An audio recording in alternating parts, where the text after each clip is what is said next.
ጤና ይስጥልን እንደምን ዋላችሁ። ስሜ ጊዜው ብርሃነ ስላሴ በደቡብ ኢትዮጵያ ክልል ገቢዎች ቢሮ በታክስ ስራ ዘርፍ ውስጥ የስጋት ስራ አመራርና ትምህርት ዳይሬክተር ነኝ።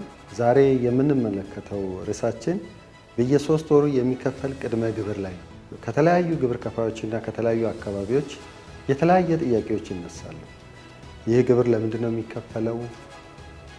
ምን ያህል ነው የምንከፍለው? መቼ ነው የምንከፍለው? የህግ መሰረትስ አለው ወይ? አዲስ በዚህ የግብር ዘመን ወደ ግብር ስርዓት የገባን ግብር ከፋዮችንስ ይመለከታል ወይ የሚሉ የተለያዩ ጥያቄዎች በየጊዜው ይነሳሉ። እኚህ እና መሰል ጥያቄዎችን ለመመለስ ይረዳ ዘንድ ነው ዛሬ ይህን ፕሮግራም ያዘጋጀ ነው።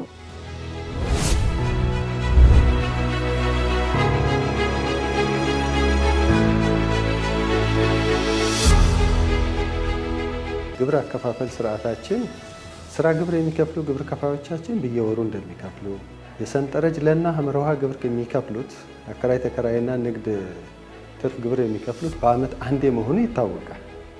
እነዚህ ግብር ከፋዮች በአመት አንዴ በሚከፍሉበት ጊዜ በአመቱ መጨረሻ ላይ ጫና ይፈጥርባቸዋል። ያንን ጫና ለመቀነስ ተብሎ ለግብር ከፋዩ በየሩብ ዓመቱ ከፍሎ በአመቱ መጨረሻ ላይ የሚከፍለውን ክፍያ ጫና ለመቀነስ ነው። ለመንግስትም ያለመውን ያቀደውን ተግባራት በጊዜ ለመፈጸም የገንዘብ እጥረቶችን ለመቀነስ ነው።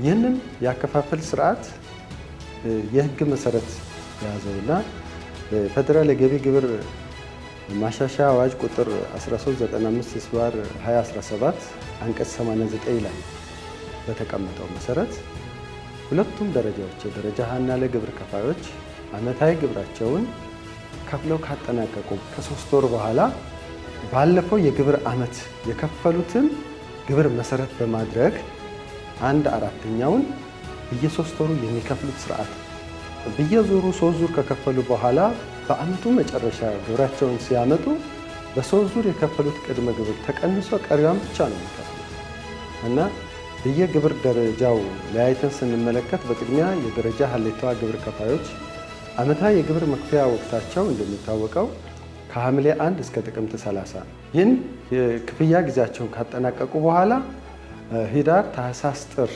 ካረፉ በኋላ የመጀመሪያውን ዙር ከየካቲት 1 እስከ የካቲት 30 ይከፍላሉ። ይህንንም ቅድም እንደገለጽኩት መሰረት የሚሆነው በባለፈው በጀት ዓመት የከፈሉት ግብርን 1/4ኛ ወይም 25 በመቶን ይከፍላሉ። ከሱ ላይ በአንደኛው ሩብ ዓመት ከሐምሌ 1 እስከ መስከረም 30 ሽያጭ ሲያደርጉ ከሽያጭ ላይ 20 ሺና ከዛ በላይ ሽያጭ በሚያደርጉበት ሰዓት ዊዞልድ የማድረግ ስልጣን የተሰጣቸው አካላት ዊዞልድ ያደረጉባቸው ደረሰኞች ካለ አገልግሎት 10 ሺና ከዛ በላይ አገልግሎት ሰጥተው ክፍያ ሲፈጸሙ ዊዞልድ የተደረገባቸው ደረሰኞች ካሉ ከሚከፍሉት ቅድመ ግብር ላይ አስቀንሰው ቀሪዋን ነው የሚከፍሉት። ሁለተኛው ዙር የካቲት፣ መጋቢት፣ ሚያዝያ አርፈው ከግንቦት 1 እስከ 30 ሁለተኛውን ዙር ይከፍላሉ። በዚህ ጊዜ ከጥቅምት 1 እስከ ታህሳስ 30 የከፈሉት ቅድመ ግብር ካለ ቀንሰው ቀሪዋን ይከፍላሉ ማለት ነው። በሶስተኛ ዙር ግንቦት፣ ሰኔ፣ ሐምሌ አርፈው ከነሐሴ 1 እስከ ነሐሴ 30 1/4ኛውን አሁንም ይከፍላሉ። ከጥር 1 እስከ መጋቢት 30 ድረስ የከፈሉትን ቅድመ ግብር ደግሞ ተቀናሽ አድርገው ቀሪውን ይከፍላሉ ማለት ነው። በስተመጨረሻ ዓመታዊ ግብራቸውን ከሐምሌ 1 እስከ ጥቅምት 30 በሚያቀርቡበት ሰዓት በሶስቱ ዙር የከፈሉትን ቅድመ ግብር ሲደመር ከሚያዝያ 1 እስከ ግንቦት 30 እስከ ሰኔ 30 ዊዞልድ ያደረጉትን ቀንሰው ቀሪዋን ግብር ይከፍላሉ ማለት ነው። በአመቱ መጨረሻ ድንገት የከፈሉት ቅድመ ግብር ከሚከፍሉት ግብር በልጦ ከተገኘ ተመላሽ እንዲሆንላቸው ያንን መጠየቅ ይችላል።